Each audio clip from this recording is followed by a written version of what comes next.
¿Qué tal, chicos? ¿Cómo están? Muy buenos días, buenas tardes, buenas noches. ¿Cómo han estado? Espero que muy bien. Los saluda el profesor Iván Delgado. Gracias por acompañarme en esta nueva secuencia de entrevistando a profesionales, emprendedores destacados. Hoy día vamos a conversar con el señor Emilio Dor. Él es fundador y consultor del Instituto de la Empresa Familiar del Perú. Algo que alguna vez hemos visto y hemos conversado en clase es que el grueso de las empresas nacen familiares y con el tiempo se desarrollan, crecen y son delegadas, ¿no? Son transferidas a los hijos, a los nietos y se generan diferentes generaciones. Se forman patrimonios familiares que son cuidados con el tiempo. Y hoy día tenemos al gran Emilio Dor, un consultor empresarial que ya tiene muchos años de experiencia en este sector de las empresas familiares. Con él vamos a repasar algunos puntos bastante interesantes. Así que, Emilio, gracias por acompañarnos, gracias por tu compañía. Y, a ver, cuéntale brevemente tu experiencia profesional y a los chicos que nos escuchan. Bueno, encantado, Iván. Buenas tardes a todos los que nos ven y nos escuchan.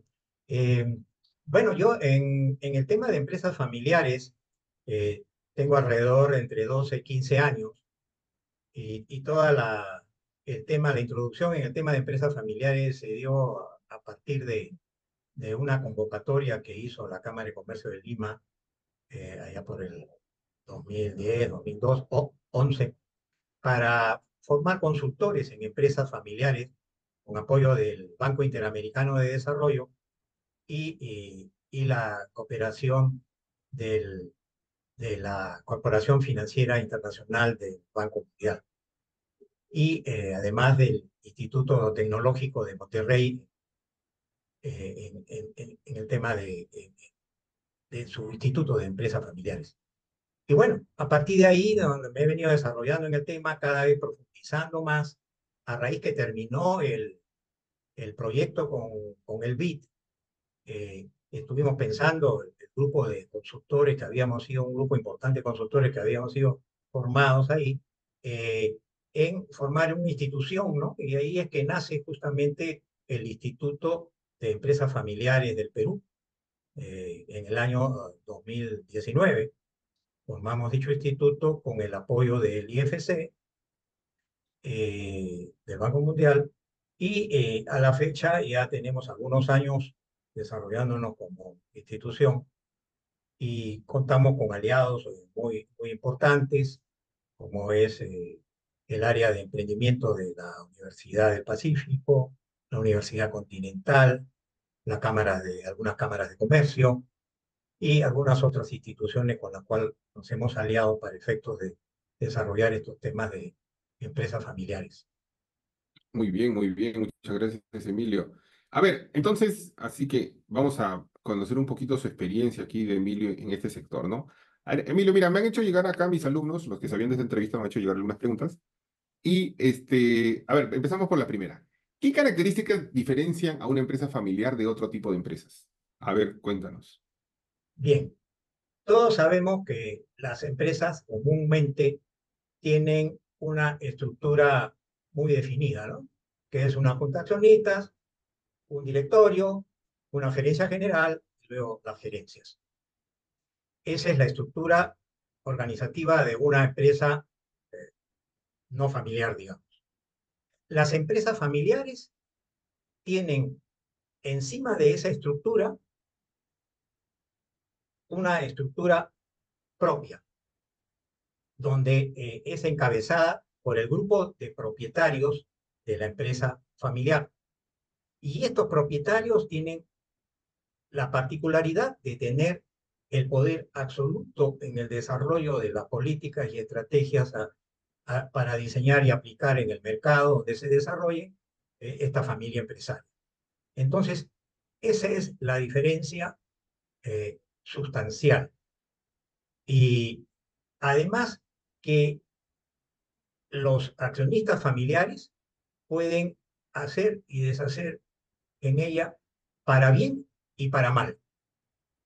Para Ah, bien, si lo desarrollan sus políticas y sus estrategias adecuadamente, cuentan con los recursos, tanto humanos como financieros adecuados para su emprendimiento, pues alcanzarán el éxito y se dará la sucesión de generación en generación hasta convertirla, como hay muchas empresas acá en el país y en el exterior, sin duda alguna también, en empresas más que centenarias, centenares. Ah, Entonces, esa es la particularidad y la diferencia entre una empresa familiar y, y una no familiar. ajá, perfecto, muy bien. Gracias, Emilio. A ver, aquí me están preguntando, ¿qué papel juega la familia en la toma de decisiones estratégicas? Creo que ya ahí nos adelantaste un poquito, ¿no? Sí, Tienen el total control, ya sea para bien o para mal, toman la decisión. sin duda alguna.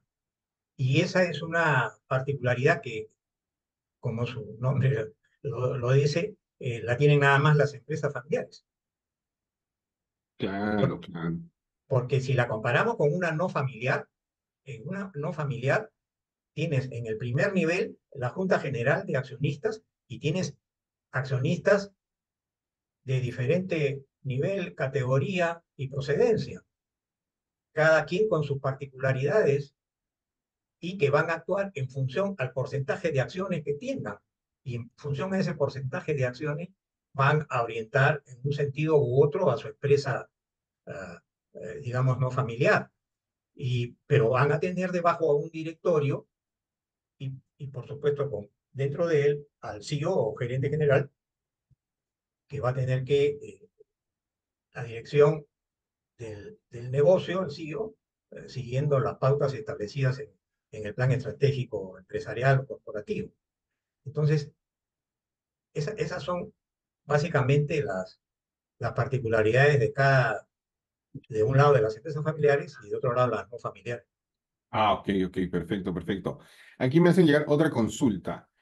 Si alguien quiere trabajar, si a alguien le aparece la oportunidad de trabajar en una empresa familiar, ¿no? ¿Cuáles serían las recomendaciones? Si te vas a estar liderando un área, vas a trabajar con con mucha interacción con los dueños de la empresa, con la familia.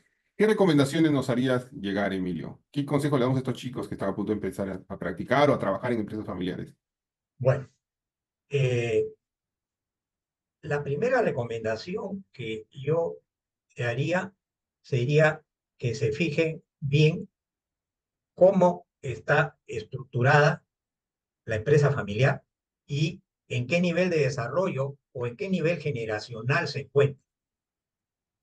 Porque tenemos particularidades, como hemos conversado en anteriores oportunidades, Iván. Las particularidades están dadas por la generación que se encuentra en el poder en el momento en la empresa familiar.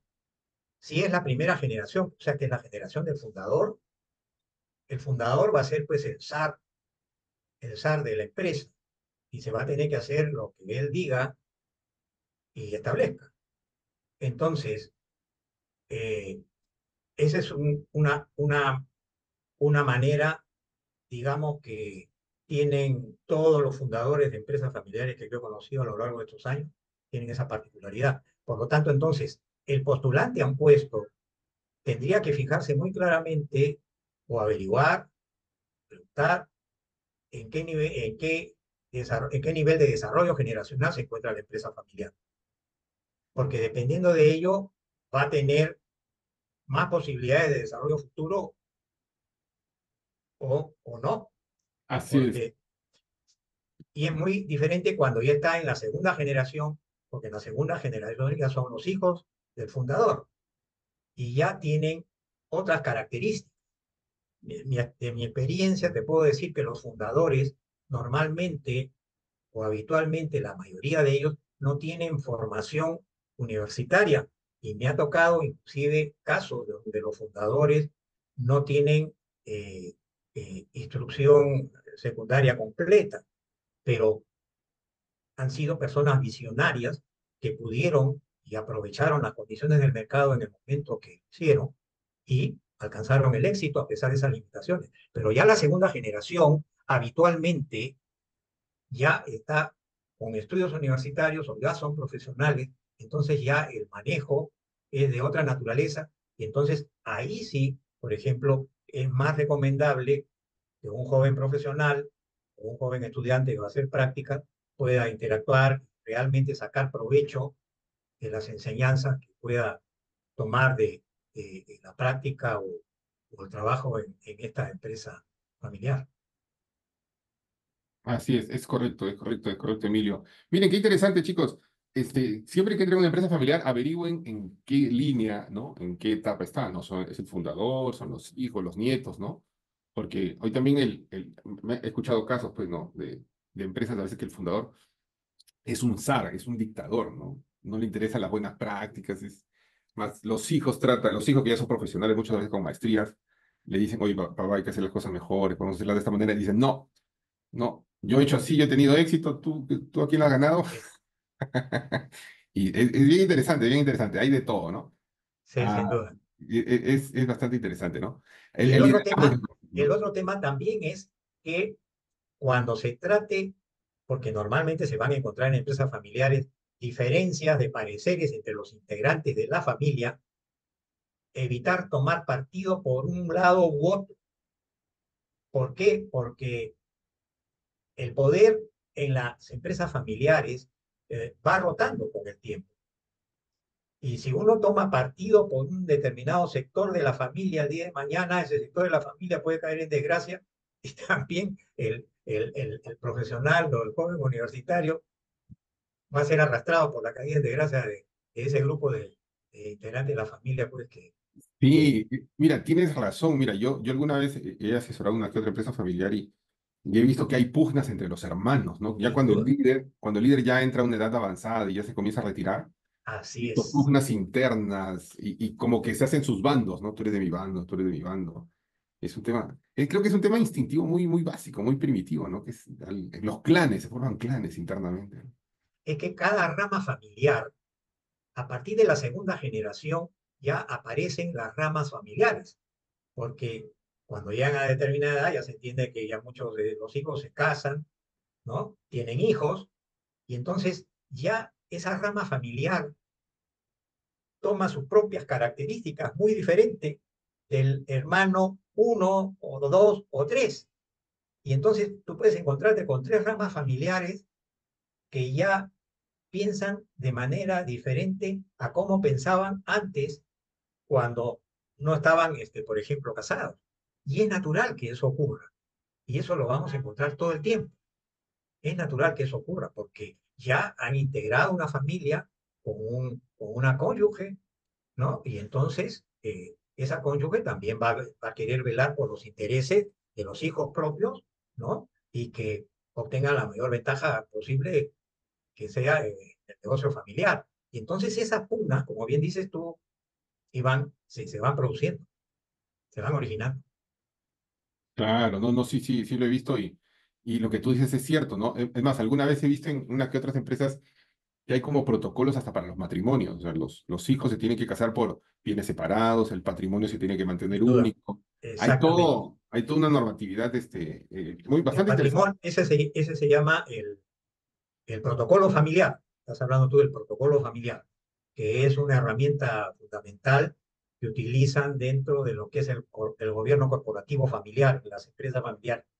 Porque las empresas familiares tienen la característica pues, de que tienen dos gobiernos corporativos, el gobierno corporativo familiar y el gobierno corporativo empresarial. Entonces, ahí en el familiar es donde el protocolo familiar es, digamos, la Biblia, ¿no? Mm, claro, claro, claro, claro. A ver, acá tengo otra consulta. ¿Qué recomendaciones tú darías desde tu experiencia para hacer una buena transición, ¿no? De una generación a otra, ¿no? Porque mira, claro, ya es el padre, hay varios factores, ¿no? Es el padre, el matriarca, el zar, ¿no? El macho alfa, ¿no? En la organización que está Así es. dejando el poder y entonces aparecen sus hijos o hijas, que son los pequeños machos o hembras alfa, ¿no? Que quieren, que ya tienen parejas, tienen hijos, ¿no? Y que velan por sus intereses. Y a veces, no sé si te ha pasado que a veces un hermano, otro hermano comienzan a crear empresas en paralelo sin informarle a la familia para proveer a la empresa principal. Entonces, Lo he visto, sin y duda. ahí hay pugnas internas. Oye, pero ¿por qué te tengo que comprar a ti? Ah, porque somos de la familia, pero yo no tengo nada ahí. Entonces, hay proveedores más económicos de lo que tú me estás vendiendo, ¿no? Oye, pero Sí, somos familia. Y el otro que quiere crear una empresa dice, oye, yo quiero yo creo la mía, y como tú sí te compras tu producto, ahora tienen que comprar los míos. Ah, todo un drama. ¿Qué nos recomendaciones de tu experiencia? A ver, Emilio, ¿cómo hacer Bueno, esta buena transición? una buena transición debe comenzar desde que los hijos están muy pequeños. Paso a explicarlo. ¿Y por qué digo desde que están muy pequeños? Porque el patriarca en este caso debe tener la suficiente capacidad e inteligencia para saber que no tiene comprada la vida eterna. Por lo tanto, en algún momento del tiempo, él va a tener que delegar o transmitir el poder a alguno de sus hijos de la segunda generación. Por lo tanto, yo siempre recomiendo que los hijos comiencen a vivir y a empaparse de la problemática empresarial de la empresa familiar del padre desde muy pequeños. Y sin duda que el patriarca o la matriarca tiene fundamental preocupación, debe tener fundamental preocupación por eso, de hacer que los hijos participen de las reuniones, cuanto puedan de las reuniones. Es más, hay algunos tratadistas que indican que es recomendable que al interior del consejo familiar, así como hay comités específicos en el directorio empresarial, dependiendo de los temas que quieran tratarse en ese directorio, que puede ser un comité de ética, puede ser un comité de nombramientos y remuneraciones, un comité de riesgo. Así en el consejo familiar también debe haber comités. Un comité puede ser, y es un comité importantísimo, el comité de la siguiente generación. Pero así como hay el comité de la siguiente generación, que se entiende que es cuando ya es la siguiente generación, ya está en edad universitaria, es mayor de edad, ¿no? Debe haber, antes de crear el comité de la siguiente generación, formar un comité junior donde participen estos hijos que todavía no han adquirido la mayoría de edad del patriarca o la matriarca y vayan participando y bebiendo de toda la problemática familiar y empresarial. De esa forma, uno asegura que cuando menos uno o dos, o de repente todos los herederos, se acostumbren y vivan todo lo que ha vivido y vive el padre y la madre empresaria, y de esa forma también se preocupen y tengan como un norte claro que ellos van a dirigir esa empresa un día. Entonces, eso junto con la orientación que tiene que dar el patriarca y la matriarca para formarlos adecuadamente a nivel escolar, universitario y de posgrado, puede originar que la transición de liderazgo que tenga que darse a la segunda generación esté asegurada. Claro. Porque ha sido triste ver en algunas situaciones donde no ha habido, desde el punto de vista del patriarca, y lo he visto en vivo y en directo porque yo era asesor de esa empresa, el patriarca no veía que tenía en la segunda generación a alguien que pudiera reemplazarlo adecuadamente. Y el buen señor un día le tocó partir a la tierra prometida sin dejar heredero en la empresa. Pero más bien, otro caso que me tocó vivir también asesorando esta empresa. El patriarca se dio cuenta de que la mejor forma que tenía era formar un comité directivo, que no llegaba todavía a nivel de directorio, porque no tenía la experiencia adecuada todavía a los hijos, aunque ya eran profesionales, y les dio el directorio a los tres hijos, eran dos hombres y una mujer, y él retuvo la gerencia general. Él manejaba la empresa y reportaba al directorio, y el directorio le aprobaba las cosas porque ya eran profesionales, que ya incluso estaban casados los hijos. Pero esa es otra forma de hacerlo. Hay múltiples fórmulas para hacer una transición adecuada de liderazgo en una empresa familiar. Pero lo importante desde mi punto de vista es que tenemos que tener a la siguiente generación totalmente partícipe del negocio. Claro, mira, qué buen punto has tocado. Es básico integrar a la gente a que conozca los procedimientos y también ver, porque no sé, tú lo habrás visto también, que a veces no todos los hijos o los nietos se interesan en el negocio, ¿no? Entonces, Así es. y por ahí uno quiere ser un músico, un filósofo, ¿no? Y de ahí, yo he visto casos de una filósofa que se fue, no consiguió trabajo porque no quería hacer nada, y después terminó en ventas era una cadena de ferreterías familiares. Y es cierto, pues hay gente que no le atrae la empresa familiar y Mira, sé hay que del saber caso, preparar. sé, sé de un caso en Colombia. Esta familia colombiana era el padre y la madre, o sea, el patriarca y la matriarca, ya tenían dinero, muchísimo dinero, eran terratenientes, ya de familia. Entonces era la familia terrateniente más rica de Colombia. Y tuvieron dos hijos, pero ninguno de los dos hijos quería saber nada, porque ninguno de los dos, como procedían de familias con mucho dinero, ya de sus antepasados, se preocuparon de hacerlos participar a los dos hijos, que era un hombre y una mujer, del negocio. Por lo tanto, ellos no querían hacerse cargo de la empresa y tuvieron un serio problema que la verdad ya un poco le perdí la pista, no sé cómo quedaría, pero en cambio, esta es una empresa vitivinícola italiana cuya tradición esta era la generación 17 y esta empresa tenía a través de las 17 generaciones que se habían sucedido en el poder, de transmitir el liderazgo solamente a los hombres, a los herederos hombres.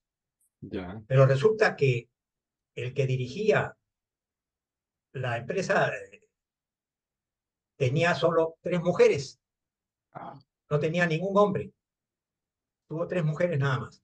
Y resulta de que él tuvo la capacidad y la inteligencia, lo que yo dije hace un momento, de hacer participar a sus tres hijas, cuando tuvieron una edad apropiada, de la siembra, de la cosecha, de la uva, de las reuniones con los negociantes de vino y con los banqueros y con diferentes grupos de interés de esta empresa vitivinícola italiana muy reconocida. Y finalmente, cuando el papá tuvo que decidir cuál de las tres iba a ser la que tomaba las riendas del negocio, eh, las tres hijas se le acercaron y le dijeron, papá, hemos tomado la decisión de que vamos a hacer un trabajo conjunto las tres. Y las tres, hasta el día de hoy, dirigen exitosamente esta empresa vitivinícola italiana. wow, Entonces, qué hay reto. muchísimas situaciones de esta naturaleza, pero al final, si tú las analizas todas ellas, llegas a la conclusión que lo importante es que el patriarca o la matriarca tomen acción con sus hijos desde muy pequeños y los hagan participar. No de manera tal que los obligue, ¿no? Sino que nazca de ellos, luego de enterarse de cómo es el negocio, el interés por algún momento en el tiempo tomar las riendas del liderazgo de la empresa. No, claro, claro, claro. Ahorita justo la otra vez estaba leyendo sobre la hija de Hugh Hefner, de Playboy, ¿no? Que también estuvo a cargo del negocio, una mujer, imagínate. Bueno, es un tema bastante interesante. A ver, acá tenemos otra pregunta. A ver, a ver, a ver, a ver, a ver. Mm, no, la asesoría usualmente para este tipo de empresas, ¿no? En su experiencia, mi estimado don Emilio Dor, en su experiencia, la asesoría de empresas familiares tiene más un enfoque estratégico, legal, tributario. ¿Cómo lo ve? A ver, nuestra asesoría es básicamente en el gobierno corporativo, familiar y empresarial. A partir de una evaluación de la situación que encontremos en el momento de la intervención, porque uno puede encontrar de todo. Esa es la realidad. Después de tantos años, uno puede encontrar de todo, desde familias que el padre y la madre no se hablen y se comunican a través de los hijos, hasta familias que el padre y la madre están separados y ya no están en funciones y solamente un pequeño sector de los hijos maneja el negocio y otros están fuera. Y, en fin, puede uno encontrar N situaciones. Entonces, y también en su nivel de desarrollo y en su nivel de generacional también, de qué generación es la que tiene el poder. Entonces, hay múltiples variables que entran en juego para efectos de poder hacer. Pero finalmente, concretamente, nosotros intervenimos en el tema de lo que es el gobierno corporativo familiar y el gobierno corporativo empresarial. A partir de la clara evaluación de la situación encontrada, es que vamos diseñando, dependiendo del nivel de desarrollo de la empresa, del nivel generacional en que se encuentre, vamos diseñando las herramientas apropiadas para cada situación particular. Ya, perfecto, excelente, excelente. A ver, acá nos dicen, acá tenemos otra pregunta. ¿Cómo deben prepararse las empresas familiares para las crisis económicas, para las situaciones imprevistas? ¿Hay alguna estrategia en especial, alguna experiencia que hayas tenido? Bueno, cuando se desarrolla el planeamiento estratégico dentro de lo que es el gobierno corporativo familiar, perdón, el gobierno corporativo empresarial, al desarrollar el planeamiento estratégico, que normalmente nosotros lo hacemos para los siguientes 5 años, con un enfoque más en profundidad del año siguiente, ¿no? Ahí lo que establecemos es una matriz de riesgos. Y en la matriz de riesgos es donde vemos nosotros cuáles son esos desafíos futuros que pueden presentarse dado los objetivos establecidos en este plan estratégico quinquenal con enfoque para el primer año de ese quinquenio, ¿no? Entonces, la matriz de riesgo es un ejercicio fundamental que lo desarrollamos con el directorio y el CEO o el gerente general.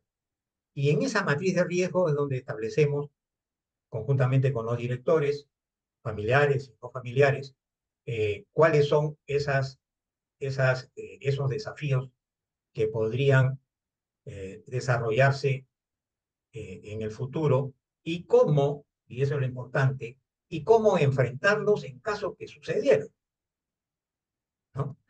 Eso sería básicamente mi respuesta, estimado Mm, Iván. Muy interesante, interesante, interesante. A ver, aquí tenemos otra preguntita. ¿Cuál ha sido uno de tus mayores retos? ¿Hay un trauma existencial que hayas vivido en tu experiencia Bueno, el como... que mencioné de este patriarca, que a pesar de todo el esfuerzo que realizamos en el desarrollo de la consultoría con él, este era un patriarca fundador de una empresa que la había sacado de la nada hasta convertirla en una gran corporación. Pero, curiosamente, este patriarca eh, no confiaba en los hijos. No me quedó claro la verdad, porque ya lamentablemente falleció hace algunos años. No me quedó claro si era porque era una persona desconfiada por naturaleza o por alguna otra misteriosa razón que no supe yo detectar. Entonces, falleció lamentablemente este patriarca y no dejó un líder a cargo de la corporación. Entonces, esa es una de mis grandes frustraciones, porque era una empresa con un importante patrimonio. Ahora, Claro. sin duda que afectada por una serie de temas y desafíos que fueron surgiendo en el tiempo, parece que no muy bien manejada por parte de él en algunos aspectos, al final terminó intervenida por la SUNAT y, en fin, hasta ahí supe de la historia, pero eh, el gran tema es que a veces los patriarcas, por el hecho de haber fundado y haber sacado de la nada hacia su gran desarrollo a las empresas, se creen pues dueños de la verdad y contra esa verdad no hay nada que los convenza, Muy o, cierto, muy cierto. o podría ser que no tuve yo la suficiente capacidad de convencimiento, sin duda que también asumo la parte que me corresponde. Algunos lo llaman la trampa del éxito. O sea, son personas Puede ser, que han tenido éxito en sus puede emprendimientos, ser, en sus carreras profesionales, y cuando el mundo cambia, ellos no quieren cambiar. Y uno de sus principales argumentos es, yo siempre lo he hecho así y he tenido éxito. exactamente. Entonces, Yo creo que claro, va por ahí el tema. a ver, quítale esa creencia, ¿no? Quítale esa creencia, ¿no? Que el mundo ya cambió, ¿no? A ver, Y, convéncenos. y Sí. además era un hombre de 85 años, o sea, más duro todavía de cambiar. No, y es más, Porque no estaba en sus 40 o 50. no, y otra cosa, no sé si te ha pasado, yo alguna vez lo vi, lo viví, personas que levantaron organizaciones muy alto, pero ya en sus últimos años tomaban muy malas decisiones. Este, pero ya creo que ya era un tema, creo que ya era un tema psicológico, porque cuando querían ayudarlo, él siempre decía, esto es mío y yo lo que quiera con mi empresa, por ejemplo. Entonces ya es más difícil ayudar a alguien así, ¿no? Es complicado porque, o sea, tanto como puedes levantar una organización, la puedes enterrar, ¿no? Muy bien, muy bien. Y bueno, y Emilio, Duda. ya para terminar, May, muchísimas gracias por tu tiempo. Ha sido No, por muy nada, buenas por favor. vivencias, muy Encantado. interesante acá para que los chicos conozcan este tipo de empresas que, más o menos, estoy seguro que muchos de los alumnos que están escuchando ahorita hay empresas familiares en sus familias, tíos, Sí, amigos, ¿no? probablemente, Lo más probablemente. probable. Yo he visto muchos, yo como profesor en la UPC he tenido muchos alumnos que tienen empresas de familiares, ¿no? Y a veces me hablan de ellas y conversamos un poquito. A ver, Sí, porque fíjate, dime. el 80%, no hay acuerdo sobre el porcentaje, ¿no? Porque no hay estudios así muy profundos, pero se estima que alrededor del 80% del universo empresarial peruano y también diría yo internacional está conformado por empresas familiares, ¿no? Y entonces, sí, pues, lo curioso es que, al menos en el caso peruano, muchas empresas actúan como familiares, pero a veces no se reconocen como familiares, ¿no? O no actúan, o por alguna extraña razón, tú las encuestas o haces algún estudio y tú dices, pero tiene todas las características de familiar, pero no actúan como tal, ¿no? Entonces, sí, pues hay muchas empresas familiares dentro del tejido empresarial peruano, muchas, muchas. No, muy cierto, muy cierto. Y a ver, tú ves pues, empresas como Ford o como Walmart, tremendos monstruos institucionales, han sido creados, iniciaron como empresas familiares, ¿no? Sí, sin duda, Sí, sí, sí. sin duda. Bueno, es cierto, es cierto. Bueno, Emilio, y ya para terminar, quería preguntarte eh, si nos dieras acá, ¿cuál ha sido desde tu punto de vista algún caso de éxito? Bueno, ya nos contaste, ¿tienes algún caso de éxito te gustaría compartir? Eh, bueno, en términos muy generales, porque acuérdate que yo, bueno, la mayor parte de los consultores firma acuerdos de confidencialidad. Tú eres también consultor y debes Claro, saberlo, claro. ¿no? Cuéntanos algún Entonces, caso general, ¿no? General, ¿no? claro, Me claro. gustaría dar datos. Sí, claro que sí. Eh, este es el caso de una empresa que, digamos que con ellos hicimos todo el tema de la consultoría completa. ¿En qué sentido? Comenzamos desde dotarlo de su protocolo familiar para lo que era el manejo del gobierno corporativo familiar y formamos los comités del caso dentro de ese gobierno corporativo familiar, dependientes del Consejo de Familia. Y por el lado del gobierno corporativo empresarial, formamos un comité directivo, desarrollamos el planeamiento estratégico y además le dimos una formación en lo que era el desarrollo del liderazgo a los diferentes eh, hijos, porque este era un patriarca que tenía hijos de un anterior compromiso. Entonces, a los hijos del anterior compromiso y a los hijos del compromiso actual, digamos, en ese momento, y junto con los patriarcas y la matriarca, se les dio una formación en liderazgo, o sea, cómo manejar su empresa familiar de manera exitosa. Y gracias a Dios y a esta familia empresaria muy emprendedora, el día de hoy es una exitosa empresa eh, que brinda servicios eh, fundamentalmente al sector minero y a otros sectores de la economía con mucho éxito, ¿no? Pero eso a muy grandes rasgos, ¿no? Yo Ajá, podría decir. no, no, sí, muy interesante, ¿no? Lo bueno es que hay empresas que tienen la mente abierta a escuchar recomendaciones. Alguna vez escuché la frase de, no hay nada mejor que rodearte con gente que sabe un poquito más que tú en diferentes áreas, ¿no? Y, Pues y cuando están abiertas a escuchar, a, a reflexionar, a evaluar cambios en lo que hacen día a día, es ahí donde vienen los procesos de cambio, ¿no? Los mejores, los más positivos, ¿no?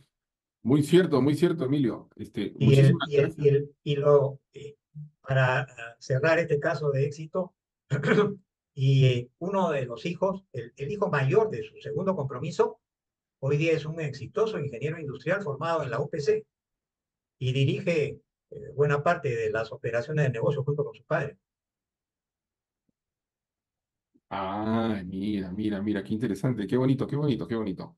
Así Bueno, es. y esperemos que hayan más empresas familiares, para que, bueno, yo siempre he sido un convencido de que si logramos crear entornos donde haya más empresas privadas productivas, mejora la distribución de la riqueza, mejora los ingresos de la población y la calidad de vida, ¿no? De la gente. Sin duda. Y Así, el impacto, eh, yo siempre hago esta recomendación, ¿no? El impacto que podría darse en ya directamente en el PBI peruano, si este 80% de empresas familiares crecieran de manera sostenida en su gran mayoría, con continuidad en el tiempo por el tema generacional. Es decir, sería interesantísimo, por ejemplo, poder estudiar, tú como economista me debes entender lo que trato de decir, el impacto que podrían dar si efectivamente la gran mayoría de estas empresas familiares logran un alto nivel de desarrollo.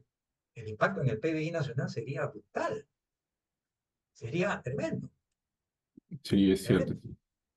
Entonces, Necesitamos más empresas exportadoras. así Pero en es. el mundo y porque demandan de todo, ¿no? Muchísimas gracias, Emilio, muchas gracias De aquí a mi nada, buen encantado yo. amigo Emilio Dor, brillante profesional en temas de gestión, empresas familiares y una gran calidad humana. Gracias, Emilio, ha sido un Muy bien, placer Iván. tenerte, seguro acá mis alumnos agradecidos por tus experiencias y estamos en contacto para algún Claro que sí. otro tema. Muchas gracias. Chao, Emilio, cuídate mucho, un abrazo. Chao. Adiós. Gracias.